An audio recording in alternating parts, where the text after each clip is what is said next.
గారిని నిరీక్షింపజేసినందుకు పాత్రికేయ మిత్రులకు నమస్కారం. ఈ పత్రికా సమావేశం రాష్ట్ర ప్రభుత్వ పరంగా ముఖ్యంగా హైదరాబాద్ నగరానికి సంబంధించి అత్యంత కీలకమైన పత్రికా సమావేశం. ఈ సమావేశంలో సీనియర్ సహచర మంత్రివర్గ సభ్యులు రంగారెడ్డి జిల్లా ఇన్ఛార్జ్ పెద్దలు శ్రీధర్ బాబు గారు, టిఆర్ఎండ్బి శాఖ మంత్రివర్యులు మిత్రులు కోమటిరెడ్డి వెంకటరెడ్డి గారు, మంత్రివర్గ సభ్యులు బలసారి సీతక్క గారు, వాకిటి శ్రీహరి మంత్రి గారు, రాజ్యసభ సభ్యులు, శాసన మండలి సభ్యులు, శాసనసభ్యులు, ముఖ్యంగా హైదరాబాద్ నగరానికి ప్రాతినిధ్యం వహిస్తున్న సహచర మంత్రివర్గ సభ్యులు మొహమ్మద్ అజారుద్దీన్ గారు, మేమందరం ఈరోజు కొన్ని విషయాలను ముఖ్యంగా జంట నగరాల ప్రజలకు greater Hyderabad outer ring road లోపల 1,34,00,000 ప్రజలు ఎవరైతే నివసిస్తున్నారో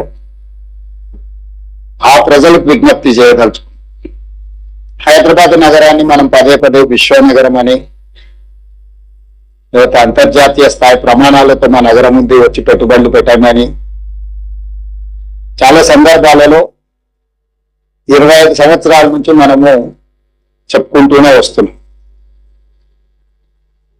అంతర్జాతీయ నగరం అని చెప్పుకునే క్రమంలో అంతర్జాతీయ ప్రమాణాలతోనే రవాణా సౌకర్యాలు ఉండాలి అని 2004 ఆనాటి ప్రధానమంత్రి డాక్టర్ మన్మోహన్ సింగ్ గారు, యూపీఏ చైర్పర్సన్ శ్రీమతి సోనియా గాంధీ గారు, ఆనాటి పట్టణాభివృద్ధి శాఖ మంత్రులు జైపాల్ రెడ్డి గారు, ఉమ్మడి రాష్ట్ర ముఖ్యమంత్రి డాక్టర్ వైఎస్ రాజశేఖర రెడ్డి గారు, వీళ్ళందరూ రాష్ట్ర కేంద్ర ప్రభుత్వాలు కూర్చొని ఈ దేశంలోనే అత్యంత కీలకమైన, ప్రపంచంలోనే గుర్తింపు కలిగిన హైదరాబాద్ నగరంలో మెట్రో రైలు ప్రారంభోత్సవం గురించి, మెట్రో రైలు నిర్మాణం గురించి చర్చ జరిగింది.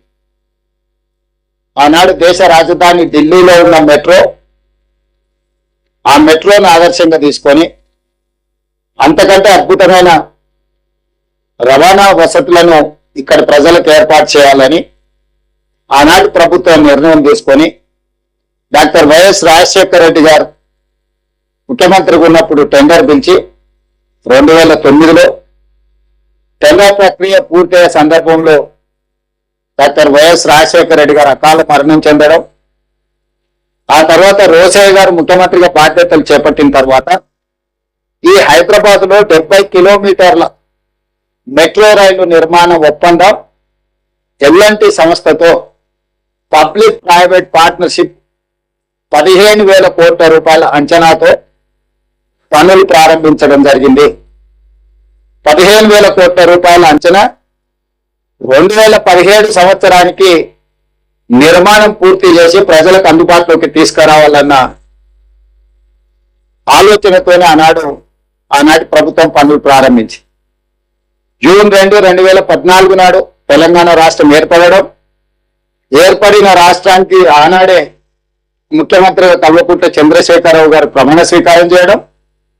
ప్రమాణ స్వీకారం చేసిన చంద్రశేఖరరావు గారు వేగంగా మెట్రో రైలు నిర్మాణాన్ని పూర్తి చేసి 70 కిలోమీటర్ల మెట్రోను ప్రజలకు అంకితం చేయాల్సిన పనిని పక్కన పెట్టి చారిత్రాత్మకమైన కట్టడాలు ఉన్నాయి.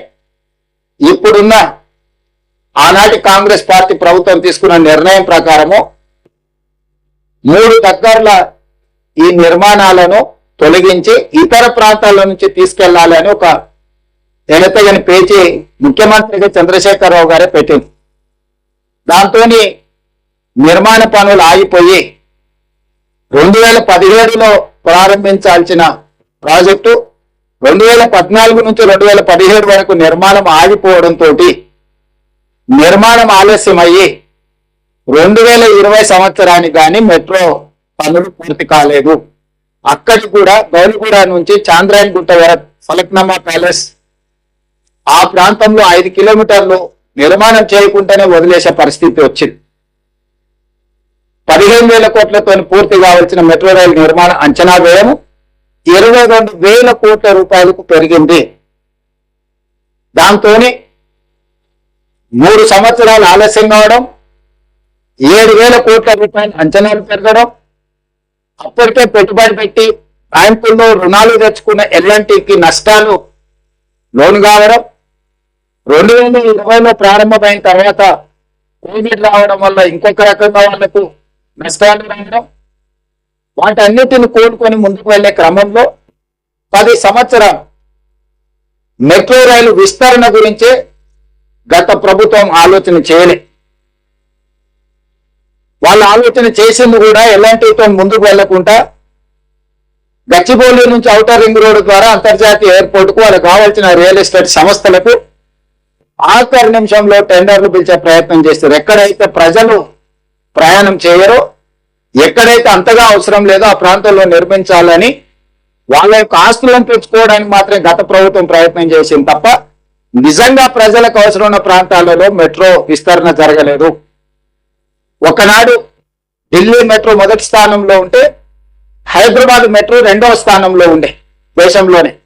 ఇతర నగరాలలో చిన్న చిన్న మెట్రోలు మాత్రమే నడుస్తుండే. ఈ రోజు ఢిల్లీ మొదటి స్థానంలో అట్లనే ఉంది, హైదరాబాద్ నగరం 9వ స్థానానికి జారిపోయింది. ఇతర నగరాలు మనకంటే వేగంగా మెట్రో నిర్మించుకోవడము, మెట్రో రవాణా ప్రజలకు అందుబాటులో తీసుకురావడంతో మిగతా రాష్ట్రాలని మనం దాటుకొని ముందుకు వెళ్ళిపోయింది. అందుకే ప్రజాపాలన ప్రభుత్వం చేపట్టిన వెంబడే మెట్రోను విస్తరించాలి, ప్రజలకి రవాణా సౌకర్యాలను మెరుగుపరచాలి, హైదరాబాద్ నగరంలో అవుతున్న ట్రాఫిక్ జామ్లకు, ప్రజలకు ఇబ్బంది, పర్యావరణాన్ని, కాలుష్యాన్ని నియంత్రించడానికి ఈ మెట్రోను విస్తరించాలనే నిర్ణయానికి వచ్చి కేంద్ర ప్రభుత్వాన్ని 2వ ఫేజ్ ని మాకు మీరు అనుమతి ఇవ్వండి, నిధులు ఇవ్వండి అని చెప్పి ప్రధానమంత్రి గారిని, అర్బన్ డెవలప్మెంట్ మినిస్టర్ను, రైల్వే మినిస్టర్ని, ఫినాన్స్ మినిస్టర్ని చాలా సందర్భాలలో నేను కలిసి విజ్ఞప్తి చేయడం జరిగింది. చివరికి మా ఒత్తిడి తట్టుకోలేక పట్టణాభివృద్ధి శాఖ మంత్రి ఖట్టర్ గారు మీరు ఎల్ఎన్టీని ఒప్పించి ఫేజ్ 2లో వాళ్ళని భాగస్వాములుగా చేయండి, అప్పుడు 2వ ఫేజ్ కి మేము అనుమతులు ఇస్తామని చెప్పి వాళ్ళని కండిషన్ పెట్టడం జరిగింది. అప్పుడు మేము ఎల్ఎన్టీని సంప్రదించినాం. ఫేజ్ 1 పబ్లిక్ ప్రైవేట్ పార్ట్నర్షిప్ లో 70 కిలోమీటర్లు మీ ఆధ్వర్యంలో నడుస్తుంది కాబట్టి ఫేజ్ 2 మెట్రో విస్తరణ 122 కిలోమీటర్లు విస్తరించాలని మేము నిర్ణయం తీసుకున్నాం. తద్వారా ఈ రోజు 5 లక్షల మంది ప్రయాణికులు ఏదైతే ఇప్పుడు ఉన్న దాంట్లో ప్రయాణం చేస్తారో అదనంగా ఇంకొక 6 లక్షల మంది ప్రయాణం చేయడం ద్వారా ఈ ప్రాజెక్టు ఫీజిబిలిటీ, వైబిలిటీ పెరుగుతుంది, నష్టాలలో ఉన్న మెట్రో లాభాలుగా మారుతుంది. మీరు ఇందులో భాగస్వాములు కాండి అని ఎల్ఎన్టీని కేంద్ర ప్రభుత్వం పెట్టిన నిబంధన ప్రకారం మేము అడిగినాం. ఎల్ఎన్టీ సంస్థ తిరస్కరించింది. మేము ఇందులో భాగస్వాములము కాము. మేము 2009లో చేసిన ఒప్పందం ప్రకారం 15,000 కోట్ల రూపాయలతోని 2017 లోపల నిర్మాణం పూర్తి చేసుకుంటే మేము లాభాలలో ఉండే వాళ్ళము. గత ప్రభుత్వం 3 సంవత్సరాలను పనులను స్తంభింప చేయడం వల్ల 7,000 కోట్ల రూపాయల నష్టం వచ్చి ఈ రోజు మాకు ప్రయాణికుల నుంచి సంవత్సరానికి 1,100 కోట్ల రూపాయలు వసూలైతే 450 నుంచి 500 కోట్ల రూపాయలు ఈ మెట్రో నిర్వహణకు, జీతభత్యాలు, నిర్వహణ కోసమే ఖర్చు అవుతున్నాయి. మాకు ఇంకొక 500 కోట్ల రూపాయలు మిగులుతున్నాయి. కానీ మేము తెచ్చిన అప్పులకు 13,600 కోట్ల రూపాయలు మేము తెచ్చిన అప్పులకు సంవత్సరానికి మేము 900 కోట్ల రూపాయలు కట్టాల్సి వస్తుంది. దాంతో మాకు ప్రతి సంవత్సరం మా సంస్థకు 350 నుంచి 400 కోట్ల రూపాయలు ఇప్పుడు నష్టాలలో ఉన్నాము. మేము సొంతంగా పెట్టిన ఈక్విటీ కూడా 22,000 కోట్ల రూపాయలు అప్పులు, నగదు 7,000 కోట్ల రూపాయలు నిర్వహణలో మొత్తం 30,000 కోట్ల రూపాయల ఆస్తిని మేము సృష్టించినాం. ఈ రోజు మాకు ప్రతి సంవత్సరం 400 కోట్ల రూపాయల నష్టం వస్తుంది మెట్రో నిర్వహణ. కాబట్టి మేము ఫేజ్ 2 మాకున్న చేదు అనుభవాల దృష్ట్యా ఫేజ్ 2లో మేము భాగస్వాములము కాము అని స్పష్టంగా చెప్పింది. ఇదే అంశాన్ని కేంద్ర ప్రభుత్వానికి చెప్తే కేంద్ర ప్రభుత్వం ఇంకొక మెలిక పెట్టింది. కనీసం వాళ్ళని ఫేజ్ 2 విస్తరించుకోవడానికి సీమ్లెస్ గా ప్రయాణం చేయడానికి వాళ్ళతో ఖచ్చితమైన ఒప్పందం తీసుకొని రండి, అప్పుడు మీకు ఫేజ్ 2కి మేము అనుమతులు ఇవ్వడానికి అవకాశం ఉంటుందని రెండోసారి తిరకాసు పెట్టారు. మళ్ళీ ఎల్ఎన్టీని సంప్రదించినాం. మేము ఆ డెఫినెటివ్ అగ్రిమెంట్ కూడా మేము చేయము. మా సంస్థ మీరేం నిర్మించుకోదలుచుకున్నా మీరేమైనా నిర్మించుకోండి, మాది మాదే, మీది మీదే, మేము భాగస్వామ్యం గాము, భవిష్యత్తు నిర్వహణలో కూడా మీతో మేము చేరము, మేము దేనికి ఒప్పుకోమని చెప్పి ఎలాంటి స్పష్టంగా తిరస్కరించింది. అప్పుడు మాకున్న ప్రత్యామ్నాయం కేంద్ర ప్రభుత్వాన్ని అడిగినాం. వాళ్ళు భాగస్వామ్యానికి ఒప్పుకోవట్లేదు. ఎలాంటి వాళ్ళు భవిష్యత్తులో మనం విస్తరించడానికి ఎంఓసి కూడా ఇస్తలేరు, ఖచ్చితమైన ఒప్పందం కూడా చేస్తలేరు. కానీ మాకు ప్రజల నుంచి ఉన్న ఒత్తిడి, మా అవసరాలు, మా నగరం విశ్వనగరం కావాలంటే, మేము పెట్టుబడులను ఆకర్షించాలంటే ఇంకొక 122 కిలోమీటర్లు మెట్రో విస్తరణ చెయ్యాల్సిందే. మరి ఏమి చేయాల? మా అధికారులు, కేంద్ర ప్రభుత్వంలో ఉన్న అధికారులు, కలెక్టర్ గారు, నేను, మిగతా ఎలాంటి వాళ్ళతో చర్చలు చేసినప్పుడు మీకున్న ఏకైక ప్రత్యామ్నాయం మీరు ఎలాంటి సంస్థ నుంచి ఇప్పుడున్న ఎలాంటి మెట్రోని మీరు కొనుగోలు చేయండి రాష్ట్ర ప్రభుత్వం, అప్పుడు మీరు యజమాని అవుతారు. కాబట్టి ఇప్పుడు మీరు ఫేజ్ 2 రాష్ట్ర ప్రభుత్వం, కేంద్ర ప్రభుత్వం కలిసి నిర్మాణం చేయాలనుకుంటున్నారు. కాబట్టి ఫేజ్ 1కు మీరే యజమానులు అయితే ఫేజ్ 2కు కేంద్ర ప్రభుత్వం పెట్టిన అన్ని నిబంధనలకు యజమానులతో మీకు సంతకం పెట్టచ్చు. అప్పుడు ఫేజ్ 2 కూడా సులభంగా మీకు అనుమతులు వస్తాయి, నిధులు వస్తాయి. దాంతో దాదాపుగా 200 కిలోమీటర్ల మెట్రో హైదరాబాద్ నగర ప్రజలకు అందుబాటులోకి వస్తుంది. అప్పుడు అంతర్జాతీయ ఎయిర్పోర్ట్ నుంచి అటు మేడ్చల్కు, ఇటు షామీర్పేట్కు, అటు హైటెక్ సిటీ నియోజకవర్గం వరకు, ఇటు చందానగర్ నుంచి దాటుకొని మీకు రామచంద్రాపురం వరకు కానీ, హయత్ నగర్ నుంచి ఎల్బీ నగర్ నుంచి హయత్ నగర్ కానీ, నాగూర్ నుంచి LB Nagar, OSC hospital, Chandrayangutta, Shamshabad international airport వరకు మెట్రో కానీ అన్ని రూట్లు ప్రజలకు అందుబాటులో వస్తుందని చెప్పి మేము స్పష్టంగా ఎల్ఎన్టీతో కూర్చొని కేంద్ర ప్రభుత్వాన్ని కూడా అడిగినాం. మరి మేము కొనుగోలు చేయాలనుకుంటున్నాము, ఎల్ఎన్టీ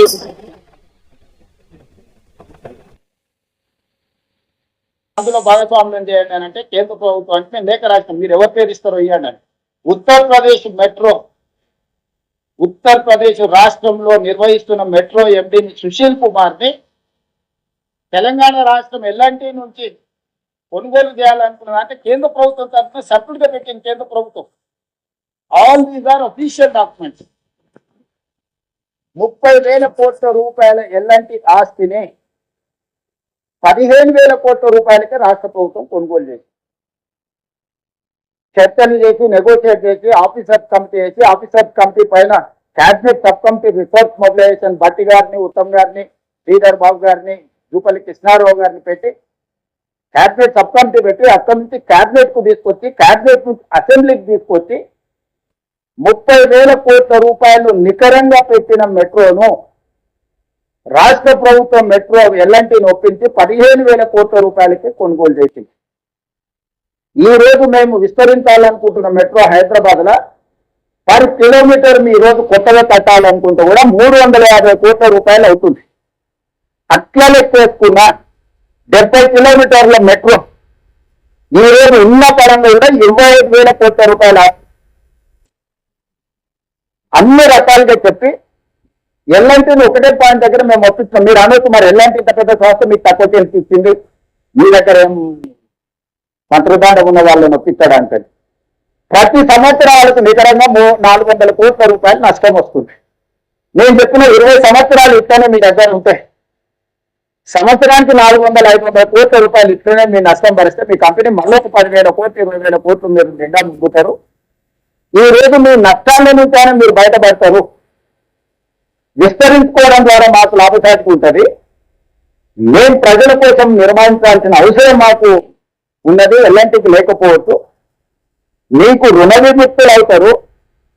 13,600 కోట్లు బ్యాంకులో వాళ్ళకి అప్పు ఉంది. దీని మీద ఆ అప్పు మీరు ఇమ్మీడియట్ గా రుణభూమికి అయిపోతుంది. మీరు ప్రతి సంవత్సరం 4,500 కోట్ల రూపాయల నష్టం కూడా మీకు తగ్గుద్ది. మీ సంస్థ కూడా పరోక్షంగా ఇది లాభమే. ఇంకో రకంగా మాకు లాభం. కొన్నిసార్లు మనం నిర్వహణ భారం అయినప్పుడు వదిలించుకోవడానికి చూస్తాం డెట్ రీస్ట్రక్చర్. ఈ 13,600 కోట్ల రూపాయలు వాళ్ళు 8.25% ద్వారా బ్యాంకులలో అప్పులు తెచ్చుకున్నారు. ఎలాంటి వాళ్ళు మొత్తం 15,000 కోట్లలో 1,400 కోట్ల రూపాయలు ఈక్విటీ, 13,600 కోట్ల రూపాయలు బ్యాంకులలో రుణాలు. ఈ ప్రతి ట్రాన్సాక్షన్ లో ప్రతి స్టేజ్ లో ఖత్తర్ గారికి, పట్టణాభివృద్ధి శాఖ మంత్రికి, రైల్వే శాఖ మినిస్టర్స్ కి, ఫైనాన్స్ మినిస్టర్స్ కి నేను పర్సనల్ గా బ్రీఫ్ చేయడమే కాకుండా ఎవ్రీ ట్రాన్సాక్షన్స్ లో గవర్నమెంట్ ఆఫ్ ఇండియా అధికారులు ఇందులో భాగస్వామి. నాకు తెలియదు మీరు ఏం చేసిందని చెప్పడానికి కూడా వీళ్ళతో ఒప్పందం అయిన తర్వాత మేము సంస్థలను సంప్రదించిన అప్పులు తెచ్చుకోవడానికి ఆ లోన్ బదిలీ సేమ్ 8.25% రేట్ ఆఫ్ ఇంట్రెస్ట్ తగిన మేము అప్పులు తెచ్చుకుంటే రాష్ట్ర ప్రభుత్వానికి కూడా సేమ్ ఇదే 500 కోట్ల రూపాయల నష్టం ఉంటుంది. నేను గతంలో కేసీఆర్ గారు 11%, 11.5% టీఎఫ్సి, ఆర్ఈసి ద్వారా రేట్ ఆఫ్ ఇంట్రెస్ట్ అప్పులు చేస్తే డెట్ రీస్ట్రక్చర్ మీద 7.25% నేను తగ్గించుకున్నా. దాంతో నాకు ఇంత వెసులుబాటు నష్టాలలో ఆ అనుభవంతో మా అధికారులందరినీ మాట్లాడి మనం డెట్ రీస్ట్రక్చర్ చేస్తున్నాము. ఈ మెట్రో లోన్ ని అతి తక్కువ రేట్ ఆఫ్ ఇంట్రెస్ట్ ఎక్కడ దొరుకుతుందో మనం అక్కడ అప్పు తెచ్చుకొని ఈ అప్పును వాళ్ళు ఉన్న అప్పును మనం బ్యాంక్ లో తీసుకొని దాన్ని బదిలీ చేస్తే మనకు సులువుగా ఇది లాభసాటి వ్యాపారంగా మారుతుంది అని అంటే రకరకాల సంస్థల్ని సంప్రదించినాం. ఇండియన్ గవర్నమెంట్ లోనే సంస్థ ఉంది, Indian railway finance corporation, government of India PSC. ఈ రోజు వాళ్ళు దేశంలో 5 లక్షల కోట్ల రూపాయలు రుణాలు ఇస్తున్నారు.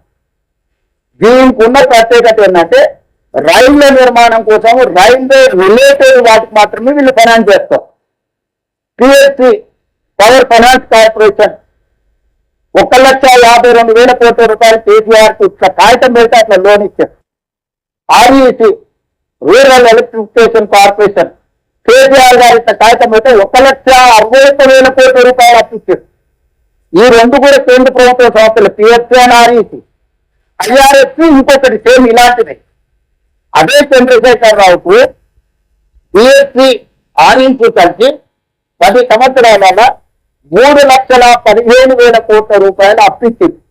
ఏ గ్యారంటీ లేకుండా, రిజర్వ్ బ్యాంక్ గ్యారంటీ కూడా లేదు దానికి. జస్ట్ చంద్రశేఖరరావు దరఖాస్తు పెట్టిండు, కిషన్ రెడ్డి గారు, మోడీ గారు లోన్ ఇచ్చేసి దాంతో కాళేశ్వరం గట్టు కూలేశ్వరం అయింది.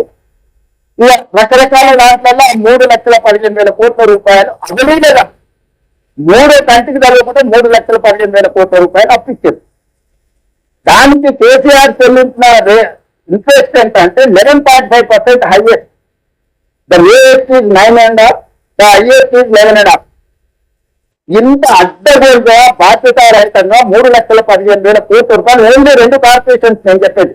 ఈ 2 కూడా కేంద్ర ప్రభుత్వాన్ని. ఇప్పుడు నేను 3వ కార్పొరేషన్ సంప్రదించాను. They are dedicated for railway construction. So metro కూడా రైల్వే కిందకు వస్తుంది కాబట్టి దీని మీద మాకు లోన్ కావాలా, మేము టేక్ ఓవర్ చేస్తున్నాము. ఈ ప్రకారంగా మేము కొనుగోలు చేస్తున్నాం. మొత్తం మా ట్రాన్సాక్షన్ వాళ్ళు కన్సల్టెన్సీని పెట్టుకున్నారు, మేము కన్సల్టెన్సీని పెట్టుకున్నాం.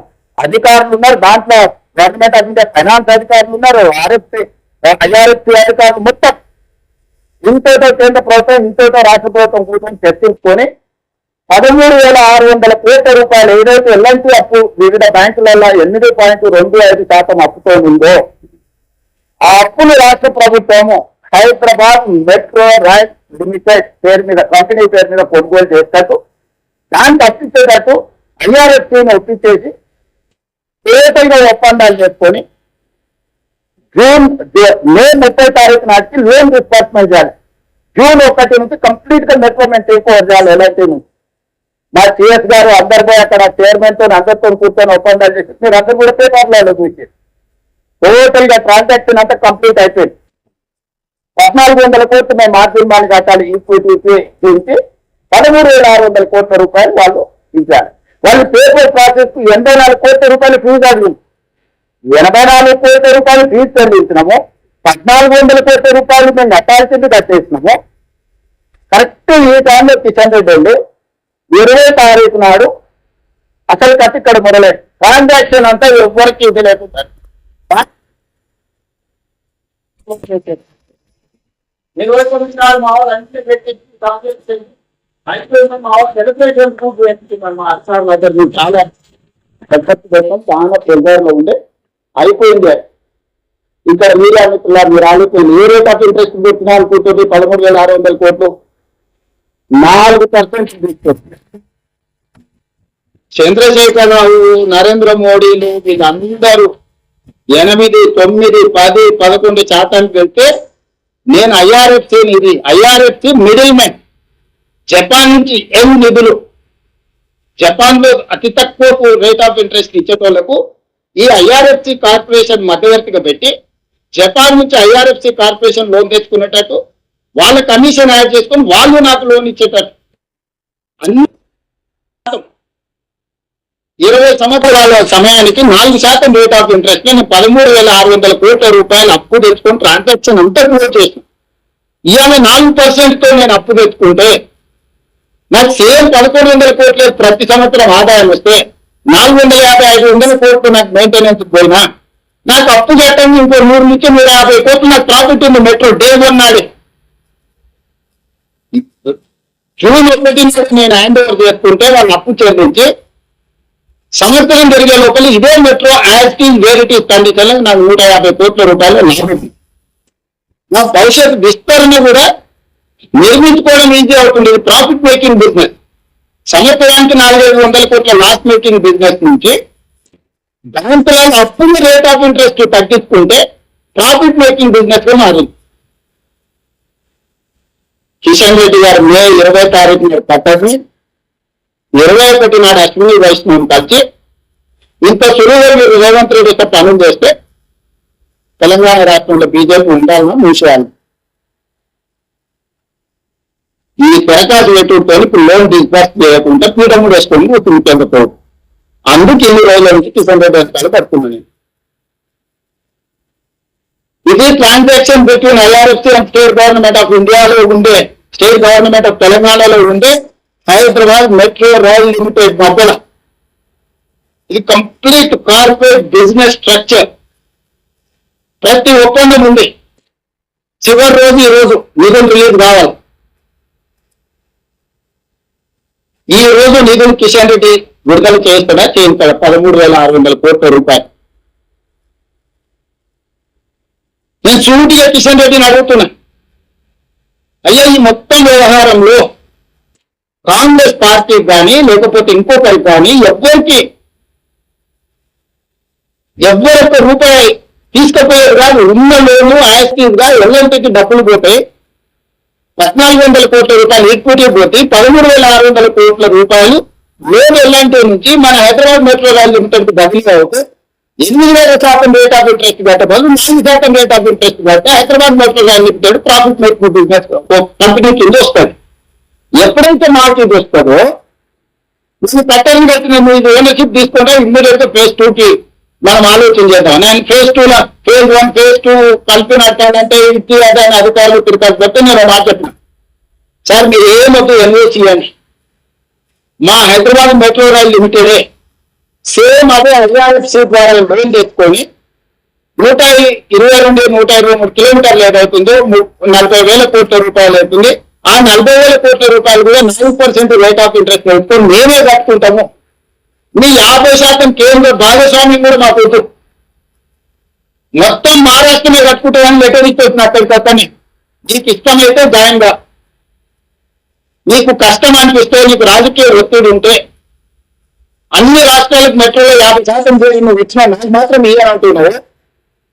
నీకేదో నాకు చెప్పని సమస్య ఉన్నది కాబట్టి నాకు జస్ట్ ఎల్ఓసి ఇచ్చేసి నేను ఐఆర్ఎఫ్సి నుంచి మిగతా 123 కిలోమీటర్లు కూడా నా సొంత పైసలతో నేనే గ్యారంటీలు ఇచ్చి నేనే నిర్మాణం చేసుకుంటాను కూడా లెటర్ ఇచ్చేస్తున్నాను మనకు కలిసినప్పుడు. ఇంకా చిక్కపోయి మాకు సంబంధం లేకుండానే మొత్తం 200 కిలోమీటర్లు రేవంత్ రెడ్డి మెట్రో కట్టుకుంటే ఇక నరేంద్ర మోడీ గారి గురించి చర్చ ఉండదు, కిషన్ రెడ్డి గురించి చర్చ ఉండదు, కేంద్ర ప్రభుత్వం గురించి చర్చ ఉండదు. నగర ప్రజలకు రాష్ట్ర ప్రభుత్వం మొత్తం మెట్రో నిర్మాణం చేసి అంకితం చేస్తే రాజకీయంగా మాకు నష్టం వస్తుందని చెప్పి ఈరోజు కుట్రపూరితమైన ఆలోచనతోటి ఈరోజు ఇది ఎక్కడికక్కడ చిన్నాభిన్నం చేయడానికి బీఆర్ఎస్ బీజేపీ కలిసి కుట్ర చేస్తున్నాయి. నేను రాజకీయపరమైన ఆరోపణలు నేను చేయదలుచుకోలేదు. నేను కిషన్ రెడ్డి గారికి విజ్ఞప్తి చేస్తున్నాను. మీరు సికింద్రాబాద్ పార్లమెంట్ సభ్యులు, అంతకంటే ముందు ఇదే పార్లమెంట్ లోని అంబర్పేట నుంచి మీరు శాసనసభ్యులు, చేవెళ్ళ మీ పార్టీ పార్లమెంట్ సభ్యులు, మెదక్ మీ పార్లమెంట్ సభ్యులు, మల్కాజ్గిరి ఈటల రాజేంద్ర గారు 100% మీ 4 ఎంపీలు ఉన్న ప్రాంతంలోని మెట్రో విస్తరణ ఉంది. ఈ మెట్రో విస్తరణ దాటి దగ్గర మా గణేష్ ఒకడు, మా నవీన్ ఇద్దరు ఉన్నారు ఎమ్మెల్యేలు. నాకేంటో ప్రజాప్రతినిధులు లేరు. మీరు మీ బీఆర్ఎస్ మీ తమ్ముళ్ళు ఉండు. శత్రువులు అంటూ ఎవరైనా కిషన్ రెడ్డికి ఉంటే ఇవాళ శ్రీ గణేష్ ఉండొచ్చు, నవీన్ యాదవ్ ఉండొచ్చు. ఈ సిటీలో మొత్తం మీ ఎమ్మెల్యేలు మీ ఎంపీలు మీరే కదా అనగముడు. ఎందుకు కిషన్ రెడ్డి బాధ్యత తీసుకోరు? కిషన్ రెడ్డి నిజంగానే మెట్రో అయిపోయిన దానికి కట్టర్ని కలిసినప్పుడు నన్ను ఎందుకు తీసుకోపోడు? వరంగల్ ఎయిర్పోర్ట్ మొత్తం కలిసిపోతుంది. కలుస్తాడు, ఏం మాట్లాడిండో చెప్పడు. అశ్విని వైష్ణవ్ కలుస్తాడు, ఏం మాట్లాడిండో చెప్పడు. ఆయన కలిసిన తర్వాత నేను కలిస్తే వాళ్ళ మాటలు మనకు అర్థం కదా. మనం ఏ సమాజంలో నాకు నిజమంటే వ్యవహరించేది మాట్లాడే విధానాన్ని మనం అర్థం చేసుకోలేమా? ఈ రోజు మొదటి విడత రాష్ట్ర ప్రభుత్వం Hyderabad metro rail limited take over చేస్తేనే రెండవ విడత అనేది నిర్మాణానికి అవకాశం ఉంది. మొదటి విడత టేక్ ఓవర్ చేయాలి అని అంటే ఇండియన్ రైల్వే ఫైనాన్స్ కార్పొరేషన్ 13,600 కోట్ల రూపాయలు ఒప్పందం ప్రకారం నిధిని రిలీజ్ చేయాలా? దీనికి ఇంకో అవకాశం ఉంది. జపాన్ నుంచి ఆల్రెడీ ఆ పైసలు పెట్టి బ్యాంకులో వేస్తుంది. జపాన్ ఆల్రెడీ ఐఆర్ఎఫ్సి ఖాతాలో పైసలు వేసేసింది. నేను నా మార్చున్నాడు 14,000 కట్టేసిన. ఇప్పుడు ఆ రాజుందంటే కేంద్ర ప్రభుత్వానికి భారం. జపాన్ అయితే ఇంట్రెస్ట్ కట్టాలి కదా. నువ్వు కస్టమర్ ఇచ్చినలేదు, నీ ఖాతాలో ఆర్డర్ వేసేసింది జపాన్. జపాన్ పేమెంట్ చేసి ఎప్పటికీ కట్టాడు. తిరకాసు మాట్లాడదామంటే కిషన్ రెడ్డి గారు సమయం గారు నేను లేనప్పుడు వెళ్ళి కలిసి మొత్తం మాట్లాడు. నిన్న కూడా కిషన్ రెడ్డి గారు మళ్ళీ ఒకటి చెప్తాను. కేంద్ర ప్రభుత్వం ఆల్రెడీ 50% చెప్తున్నది. నిజమైతే పాఠం ఎక్కడ ఉంది చెప్పింది. నేను ఎందుకు విడుదల చేస్తే సమాధానం చెప్పండి. గతంలో రాష్ట్ర ప్రభుత్వం గ్యారంటీ ఇస్తే లోన్లు వచ్చేది. ఐఆర్ఎఫ్సి మాకేం కండిషన్ ఇచ్చిందంటే రాష్ట్ర ప్రభుత్వమే కాదు, యాక్చువల్గా తీసుకుంటున్న సంస్థ పథకాలు బట్టి వాళ్ళకి ఆ సంస్థ ఒకవేళ డిఫాల్ట్ అయితే మీరు ఏం చేస్తారంటే మా రాష్ట్ర ప్రభుత్వం కట్టదని ఒక దాని తర్వాత నెల తిరగాల్సి పెట్టారు. ఒక్క రాష్ట్ర ప్రభుత్వం కాదు, మాకు ఆర్బీఐ కూడా గ్యారెంటీ కింద చట్టం పెట్టమని ఉండేది. ఆర్బీఐ నుంచి కూడా లెటర్ తీసుకుపోయింది. ఒకవేళ ఆ సంస్థ హెచ్ఎంఆర్ఎల్ కట్టకపోతే రాష్ట్ర ప్రభుత్వం కట్టే, రాష్ట్ర ప్రభుత్వం కట్టకపోతే ఆర్బీఐలో తెలంగాణ రాష్ట్ర ప్రభుత్వం ఏమి కాదంటే డైరెక్ట్ వాళ్ళే తీసేసుకునేటట్టు అందరితో తీసుకొని పోయి ఇచ్చింది. ఏ రోజు కూడా ఈ సమస్యలు నేను ఎవరితోనో ఎవరిని అక్యూజ్ చేయలే. ఇప్పటివరకు దేశంలో ఏ లోను కూడా తీసుకునే కార్పొరేషన్ గ్యారంటీ ఉంటుంది, లేదా రాష్ట్ర ప్రభుత్వం కౌంటర్ గ్యారంటీ ఇస్తుంది. ఇక్కడ నాకు రిజర్వ్ బ్యాంకుని కూడా నేను రిజర్వ్ బ్యాంకు నుంచి ఆ సంస్థ పేలైతే రాష్ట్ర ప్రభుత్వంగా పేలైతే రిజర్వ్ బ్యాంకులో మీరు పేరు మీద ఏ రూపాయలు నేనే తీసుకుంటా అంటే రిజర్వ్ బ్యాంకుని కూడా ఒప్పించి ఆళ్ళ పేరు కూడా తీసుకుపోయి ఇక్కడ నాకు ఫిట్టింగ్ పెట్టడానికి ఏం లేదు. ఏం ట్రాన్స్ఫర్ లేకపోతే ఆ పెంచుతుంది. సో ఇప్పుడు కిషన్ రెడ్డి నేను అడుగుతున్నాను, మేము ఐఆర్ఎఫ్సి ఆపడానికి కారణం ఏంటో మీరు చెప్పండి. అలా మేము విడుదల వేయించడానికి మీరు మాట్లాడారా? మీరు బాధ్యత తీసుకుంటారా? తీసుకోరా? రెండవ విడతకు భారత ప్రభుత్వం 50% భాగస్వామిక నిర్మాణానికి ముందుకు వస్తుందా? లేకపోతే ఆ రెండో విడత కూడా నేనే నా డబ్బులతో కట్టుకోవడానికి మీరు ఇస్తారా? దీనికి సమాధానం చెప్పండి కిషన్ రెడ్డి గారు. నేను దీని గురించి మాట్లాడితే కిషన్ రెడ్డి గారు సవాళ్ళు కూర్చుండి, తొడలు పెడుతుండు, దెబ్బలు పెడుతుంటాడు, పుట్టలేడు అంటారు, మీరు ఇళ్ళని బతిపోయి అంటారు, కొంతమంది కాబట్టి అడుగుతున్నారు. లేకపోతే మీతో మాట్లాడతానండి, అక్కడ కాటం ఇక్కడ కాటం కాలుతాడతాను మీరంతా ఒకటే కదా. నువ్వు అధికారంలో తెలంగాణ రాష్ట్రం తరఫున యూనియన్ క్యాబినెట్ అని మొత్తంగా మంత్రులు క్యాబినెట్ దాంట్లో క్యాబినెట్ మీటింగ్ మాట్లాడాల్సిన ఉంటే మోడీ గారితో మీతో కాకుండా మాట్లాడడానికి కూడా అందులో ఎంట్రీ లేదు కదా. నువ్వు నీ పార్టీ కంటే విడిచిపెట్టగలిగిన అన్నీ మీ ఎమ్మెల్యేలు మీ ఎంపీలు మోడీ గారికి లెటర్ ఇచ్చేస్తారు. అనుకుంటున్నాను నేనే చెప్తున్నాయా దొంగ గారికి లోపలికి రాదా నువ్వు నమ్మేస్తాను కిషన్ రెడ్డి గారు, నేనే నమ్మను. నేను కేసీఆర్ అనేది అన్న రేమన్నారు ఏమన్నారు వందామరు నేను అట్లా అంటే కిషన్ అన్నారు మర్యాదతో మాట్లాడుతూ కేసీఆర్ అన్నట్టు నేను రండామిత్రాన్ని అంటున్నా. నేను తక్కువ చేసి మాట్లాడుతున్నా, నీ గౌరవం తగ్గట్టు నేను ఎప్పుడన్నా మాట్లాడుతున్నా. మీకు యూనియన్ క్యాబినెట్ మీ స్టేట్ మన ఇద్దరి మధ్యలో సత్సంబంధాలు ఉండాలి, మన ఇద్దరం కలిసి రాష్ట్రానికి నిధులు తీసుకురావాలి, మన నగరాన్ని అభివృద్ధి చేసుకోవాలని మాత్రమే నేను అడిగి. కేసీఆర్ నిన్న అంత మాట అంటే కళ్ళెత్తి మాట అనలేదు, కళ్ళెత్తి కేసీఆర్ దూరాలు కిషన్ రెడ్డి గారు మీరు ఏమనుకుంటే ఎదురు చూపుతున్నారు, దెబ్బలు చూస్తున్నారు, తొడలు నడుస్తున్నారు, దెబ్బలు నేనేం చేస్తున్నాను ఆయన. మళ్ళీ దాంతో పక్కన రాజేంద్రరావు గారు సినిమా ఈశ్వరరాము నేను మాకు అపరిచిత మీకు అందరినీ బయటపెట్టుకుంటారు రానాటారు రామచంద్రరావు గారు అట్లా నడిపి చెప్తుంది సంగతి మీకు షూట్ గారు రామాచారి గారు ఎందుకు అది రీచ్ పెట్టుకుంటుంది ఏమే అనుకోని నేను ఎవరు వినండి. ఇప్పుడు కూడా మీరే మెట్లతో ఒకటే చెప్పగలుగుతున్నాను. ఫేజ్ 1 మెట్రోలో మేము కొనుగోలు చేసుకుంటున్నాం, మా డబ్బులే కట్టుకుంటున్నాం, మా గ్యారంటీలు ఇస్తున్నాం. మా కర్మ భాగంగా ఇండియన్ రైల్వే ఫైనాన్స్ కార్పొరేషన్ కేంద్ర ప్రభుత్వ రంగ సంస్థ దగ్గర అప్పటి మొత్తం ఒప్పందాలు సంస్థలు పెట్టుకున్నాం, అంత అయిపోయింది. డిపాజిట్ చేసిన అది పెట్టిన పరిశ్రమలు వస్తున్నాం, అన్ని సంతకాలు తీసుకున్నాం, అన్ని. ఈ రోజు చివరి రోజు నిధుల విడుదల, ఈ రోజు విడుదల చేస్తావాళ్ళు కిషన్ రెడ్డి గారు 5 గంటల వరకు బ్యాంక్ ఉంటుంది. ఇది మొదటిది. రెండో ఫేజ్ 2 కి 122 కిలోమీటర్లకు విస్తరణకు కేంద్ర ప్రభుత్వం 50% భాగస్వామ్యం తీసుకుంటారా తీసుకోదా? ఒకవేళ తీసుకోకపోతే మాకు ఏం చేసిందంటే హెచ్ఎంఆర్ఎల్ నుంచి మేమే సేమ్ అదే ఐఆర్ఎఫ్ నుంచి సేమ్ లోన్ పెట్టుకొని సేమ్ మెట్రో విస్తరించుకొని ప్రజలకు మెట్రోను అంకితం చేస్తాము. ఇంత నుంచి నాకు నీకు గట్టు పంచాయతీ ఏ పంచాయతీ లేదు. కిషన్ రెడ్డి గారికి పట్టిన గౌరవం ఉంది, అదే సమయంలో మీరు పట్ల అసహనం ఉంది. మీరు ఎందుకు కేసీఆర్ కు భయపడి లొంగిపోయి ఇక్కడ వ్యవహరిస్తున్నారో మీ భయాంతో కారణం చెప్పు. కేసీఆర్ ధైర్యం తీసుకొని నందించబోదు మేము నీకు అనే అంటే కేసీఆర్ లేదు.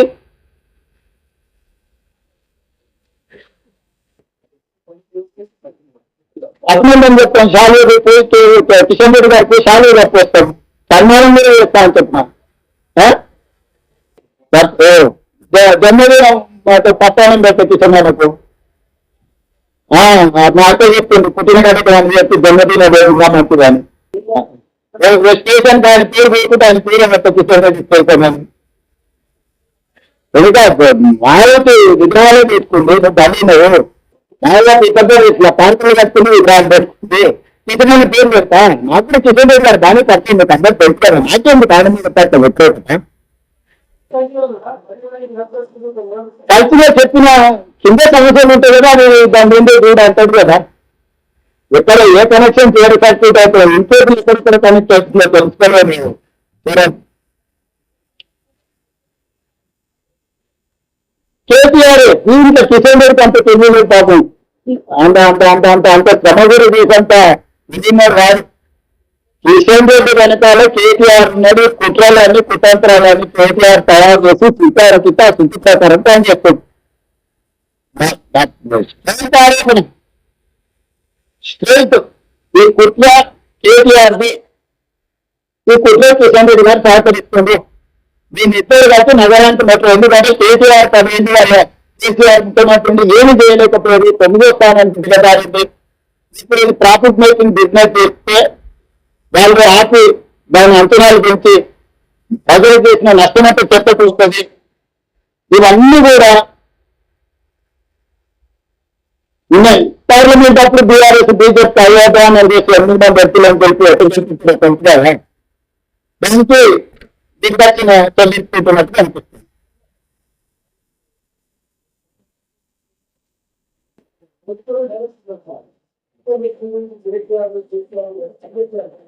రాము గారు ఇప్పుడు మా జిల్లా పార్టీ ప్రెసిడెంట్ ఉంటాడు. ఆ జిల్లా నుంచి ఉంటాడు. వచ్చి మా జిల్లా పార్టీ ప్రెసిడెంట్ లేకపోతే మా ఎమ్మెల్యే చెప్పింది కానీ లేకపోతే ఎమ్మెల్యే చెప్పింది అంటున్నాను. కర్ణాటక ఏం ఇచ్చింది మొదటి ప్రాధాన్యత మన వాళ్ళకి ఎక్కువ కదా.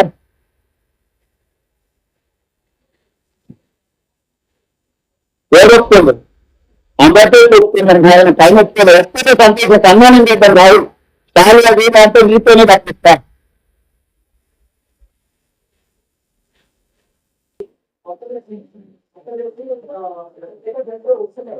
అంటే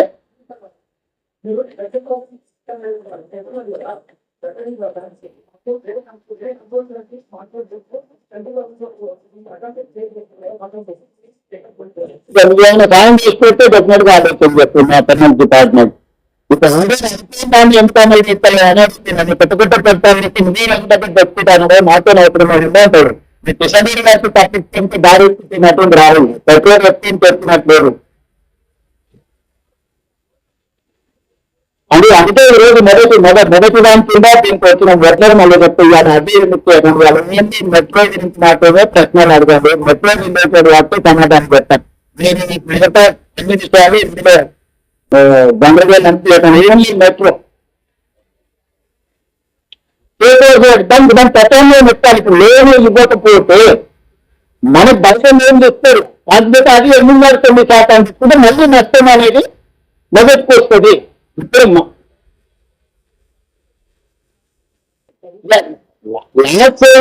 అడిషనల్ గా rate of interest me net మీద కట్టనే ఉంటుంది, పెరుగుతూనే ఉంటుంది. దాన్ని లాస్ట్ ఇప్పుడు వాళ్ళు చట్టాల నుంచి లోన్ పెట్టుకొని బ్యాంకులు వేసుకున్నా కానీ వాళ్ళు ఏం చేస్తారో చేయాలి. వాళ్ళు మన పేరు మీద ఆడండి చట్టాలు బ్యాంక్ నుంచి లోన్ పెట్టుకున్నారు. ఎవరైనా డిపాజిట్ బుక్ చేసుకుంది ఇంట్రెస్ట్ మనం డిస్బర్స్ చేస్తే ఆ ఇంట్రెస్ట్ మనం చేస్తాం. వాళ్ళు మిడిల్ ఇది చేసినాము వాళ్ళ పర్సంటేజ్ కూడా వాళ్ళకి వస్తుంది. మాకు టేక్ ఓవర్ చేయడానికి ఎగ్జామ్ అనేది ఎలాంటి నుంచి మాకు ఐఆర్ఎఫ్సీ మధ్యలో మొత్తంలో మెట్రో తీసుకున్నాను. మనం అనుకున్న టైం తీసుకుంటున్నారు. మనము ఈరోజు చెప్పింది ఈ రోజు మనకు వస్తే ఒక రకం, లేకపోతే రేపటి పోతే రేపటి నుంచి జరిగే రేట్ ఆఫ్ ఇంట్రెస్ట్ నష్టాలు ఆపరేషన్స్ ఇవన్నీ ట్రాన్సాక్షన్ కంప్లీట్ కాకుండా కొన్ని దానిలో వేలాడుతుంటారు. అన్నీ ఉంటాయి కానీ వాటి అన్నిటి గురించి మాట్లాడాలనుకున్నాం. అన్ని పొలిటికల్ రైట్ గురించే మాట్లాడుతున్నట్టున్నారు. I have to see that is why I am appealing in publicly. That is I am trying my best to get my money. I don't want to complicate my issue.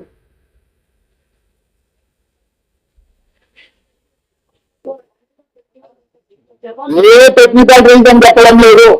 ఇక నేను కొంత private గా మాట్లాడిన ఇక్కడ చెప్పడం బాగుండదు.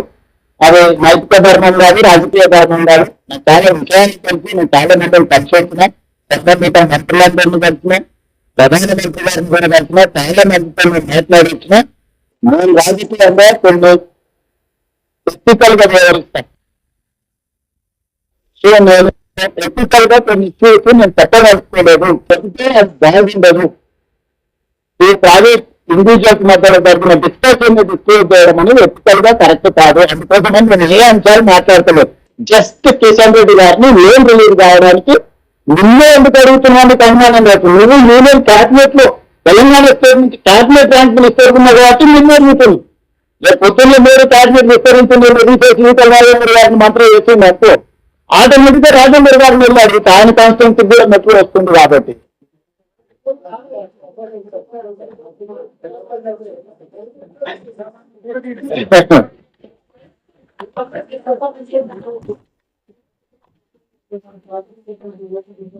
అదే చెప్తున్నట్టు ఇండివిజువల్స్ మధ్యలో జరిగింది అనుకుంటా నేను డిస్కస్ చేయను. టైం ఇస్తారు కాబట్టి రెస్పాన్స్ ఇస్తున్నాను.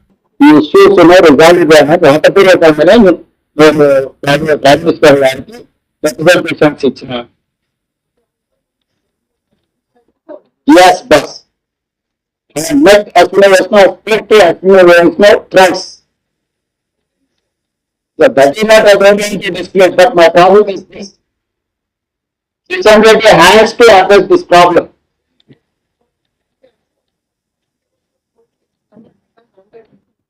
That is up to you. I cannot restrict, I cannot increase any conditions on the journalist. So journalist is having wisdom to visualize anything. That is up to you. నేను అదే చెప్తున్నాను, ఈ రోజు metro తరగతి మాట్లాడింది. మీకు ఏమేమి ఉన్నాయో ఎగ్జాంపుల్ ఇస్తే రేపు ఎప్పుడంటే మళ్ళీ ప్రస్తుతం చేస్తుంటే మొత్తం మీకు అన్ని సమాధానం. ఈ రోజు దీన్ని డైవర్ట్ చేయకండి, ఇది చాలా అత్యంత కీలకమైన విషయం. దీనికి చాలా ప్రాధాన్యత ఉంది, చాలా కష్టపడి పనికి తీసుకొచ్చి ఇది హైదరాబాద్ నగరం అంతర్జాతీయ నగరం వేయాలంటే ఇది చాలా అవకాశం. నిన్నవాక మన నరేంద్ర మోడీ గారి మీద యుద్ధం జరిగినప్పుడు మీరు మెట్రీలలో వెళ్ళండి, మెట్రీలు వెళ్ళండి, డీజిల్ తక్కువ తగ్గించుకోండి, అన్ని సూచనలు ప్రధానమంత్రి సూచనలకు దక్కగానే మరి మెట్రో విస్తరించుకునే ప్రయత్నం చేస్తుంది. ఎందుకు అవుతుంది? నేను టోటల్ డీటెయిల్స్ కిషన్ రెడ్డి గారు ఒప్పుకుంటే కిషన్ రెడ్డి గారు ధనసంజయ్ గారు తెలంగాణ లోక్ సభ రాజ్యసభ అందరికీ సెక్రటరీ పవర్ పాయింట్ ప్రజెంటేషన్ పెట్టి ఇస్తాం. మొత్తం అగ్రిమెంట్ కాపీలను కిషన్ రెడ్డి గారికి ఇస్తాం. ఇది కాన్ఫిడెన్షియల్ అగ్రిమెంట్ కాపీ కాబట్టి అందరికీ ఇవ్వడానికి కొంచెం వెంటనే ఆలోచన చేస్తాను. సో అన్ని కిషన్ రెడ్డి గారి ముందర పెడతాం. కిషన్ రెడ్డి గారిని బండి సంజయ్ గారిని దగ్గర రాష్ట్రంలో ఉన్నాయి లోక్సభ రాజ్యసభ ప్రభుత్వం తరఫున సెక్రటరీలోనే power point presentation important journalist కూడా బాగా ఇన్వాల్వ్ చేస్తారు. మీరు అందరూ విని చూడండి. ఇక్కడ రాజకీయం నేను మాట్లాడడం లేదు, మా పాయింట్ రాజకీయం కాదని. ఫేజ్ 1 మెట్రోని మనము స్వాధీనం చేసుకోవాలి, కొనుగోలు చేయాలి. ఫేజ్ 2 మెట్రోనకు మనము అనుమతులు తెచ్చుకొని నిర్మించుకోవాలి. ఇదే నా లక్ష్యం.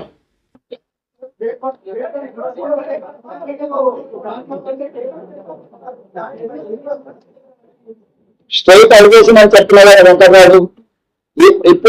ఇప్పుడు క్లియర్ గా చెప్తున్నా, కిషన్ రెడ్డి గారు దీనికి కారణము నిధులు రాకపోవడానికి దానికి 2 అంశాలు ఉన్నాయి. నా ప్రైవేట్ డిస్కషన్ అనేది ప్రైవేట్ ఇష్యూ. యూనియన్ క్యాబినెట్ ఉన్నది ఏదైతే కేంద్ర మంత్రి కిషన్ రెడ్డి తెలంగాణ, ఇది కేంద్ర ప్రభుత్వం దగ్గరనే ఆగినారు. ఇది ఆయన ప్రాతినిధ్యం వస్తున్న పార్లమెంట్ నియోజకవర్గం, ఆయన రిప్రజెంట్ చేస్తున్న స్టేట్. ఆయన తెలంగాణ పీఠాలు మంత్రి ఇచ్చింది, గుజరాత్ పీఠాలు గుజరాత్ పీఠాలకు గుజరాత్ బంధన అహ్మదాబాద్ మెట్రో నిధులు తీసుకున్నారు మన క్యాబినెట్ లో. అహ్మదాబాద్ మెట్రో రాజధాని, హైదరాబాద్ మెట్రో మాత్రం ఆగిపోతుంది. ఏం చెప్తారు? ఉత్తరప్రదేశ్ కి ఇచ్చిండ్రు, అహ్మదాబాద్ కి ఇచ్చుకున్నారు, దగ్గర చివరికి వైజాగ్ కూడా ఇచ్చాడా మన పట్టణ వైజాగ్ చేసాడు. ఇంత పెద్ద విశ్వనగరం హైదరాబాద్ కి వెళ్ళారంటే సమస్య ఏ స్థాయిలో కొనసాగుతుంది అనుకోవాలి.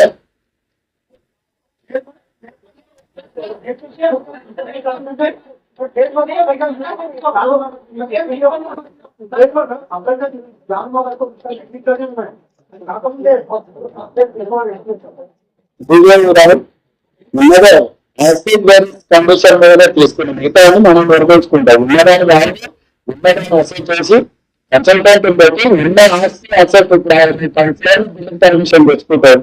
4 పేర్లు పెట్టుకున్నారు, రిటైల్ పెట్టుకోలేదు, 4 పెన్షన్ చేసినట్టు ఏం చేస్తారు?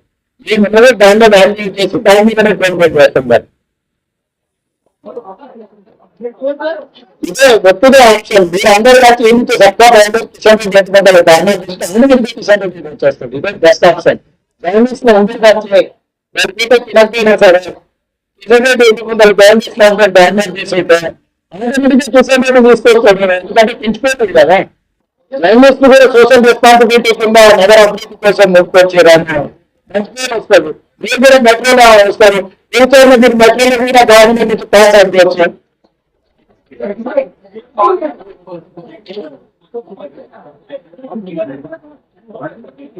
చేస్తాం సార్. ఇప్పుడు మన సామాన్య పేద దండం కావాలని విద్యాపత్రం గట్టిగా పెట్టారు.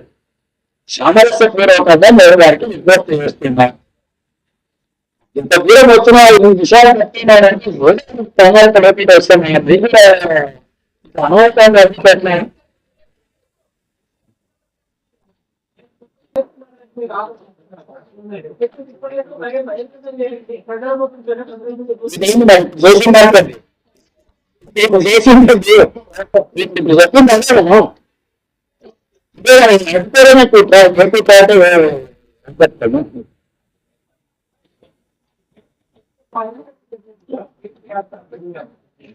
కిషన్ రెడ్డి గారు అనేదాన్ని అది చెప్పాలి. మనం అట్లీ చేస్తున్నాం కిషన్ రెడ్డి గారు టాబ్లెట్ మినిస్టర్. మీరు బండి సంఖ్య కూడా అట్లీవ్ చేయట్లేదు. బండి సంఖ్య టాబ్లెట్ మినిస్టర్ కాదు, మినిస్టర్ ఆఫ్ స్టేట్. అతను మంత్రుల సమావేశంలో భాగస్వామి కాదు. కిషన్ రెడ్డి గారు మంత్రివర్గ భాగస్వామి. నరేంద్ర మోడీ గారి క్యాబినెట్ లో తమిళనాడు కేటాలో union cabinet minister only Kishan Reddy గారు. నేను అడగాలి కిషన్ రెడ్డి గారు తిరగాలి. ఇది రాష్ట్రానికి మెయిన్ ప్రయోజనం. అందుకే నేను అడుగుతున్నా కిషన్ రెడ్డి గారిని కనుమనం.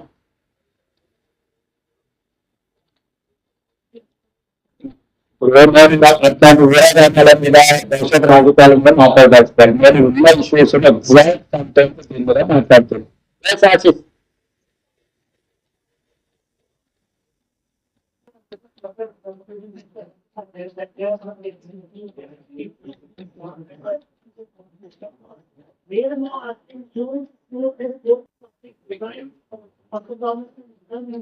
Definitely ask Narendra Modi, myself and Narendra Modi, resuming the last topic mandate. He has promised 2 crore jobs for every year. 2 years he has to give 24 crores employment. He has said, go through manifesto. He has promised that farmers' income double. And he has promised from Swiss bank, he is going to get grant money. He is going to distribute 15 lakhs each individual case of the poor account. Many issues are there. Pre-election manifestos are there. 2014, 2019, 2024. These 3, he has not implemented anything. He has promised regional India Mr. Narendra Modi in 2023. Till now he has not delivered.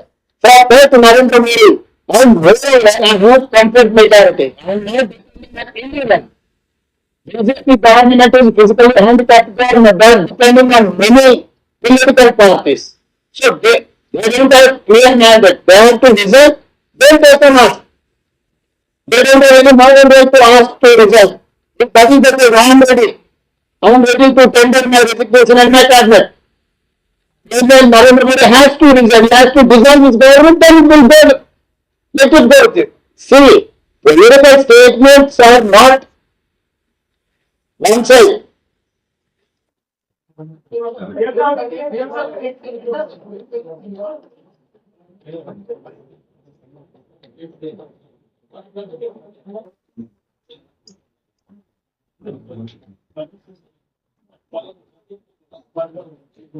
అన్ని కాగితాలు ఉన్నాయి. అన్ని నేను ఏం చెప్తున్నాయి 100% black and white లో agreements ఉన్నాయి, correspondence ఉంది, పేమెంట్ ఉంది.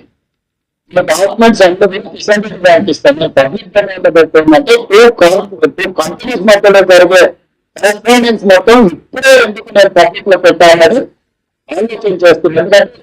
అన్నిటికల్ గా మేము ఇచ్చిండే వాళ్ళము లేకపోతే లేట్ అయింది, లేకపోతే బిజినెస్ డాక్యుమెంట్స్ అన్ని పెట్టాలని చర్చ రావచ్చు కాబట్టి పెట్టడం లేదు. Every document is there. అందుకే నేను చెప్పిన కిషన్ రెడ్డి గారికి అనుమానం ఉంటే మొత్తం తెలంగాణలో లోక్సభ రాజ్యసభ ఎంపీలకు ఇచ్చి ప్రెజెంటేషన్ సెక్రటేరియట్ లోని ఇస్తా. ఇది ప్రజల సమస్య. ప్రజల కోసం చేస్తున్నా దాన్ని ఏదైనా కిషన్ రెడ్డి గారిని ప్రజల మంచి కోసం చేయాలి. కాబట్టి తెలుసు ఎందుకంటే అపాయింట్మెంట్ ఫిక్స్ చేసుకుంటారు ఎప్పుడు టైం పెట్టి. నేను మా మంత్రులన్నీ తీసుకొని వస్తాను. మా ఎమ్మెల్యే ఇన్ఛార్జ్ మంత్రి, నేను మా ఎమ్మెల్యేలు అందరం కలిసి వస్తాం. కిషన్ రెడ్డి గారు ఎప్పుడు లీక్ అప్ చేస్తాం. అదేం పోయినా కలిసి తెలుసు. నేను ప్రజల పని మీరు ఇవ్వబెట్టడం పెట్టాను. బేసిక్ ప్రజల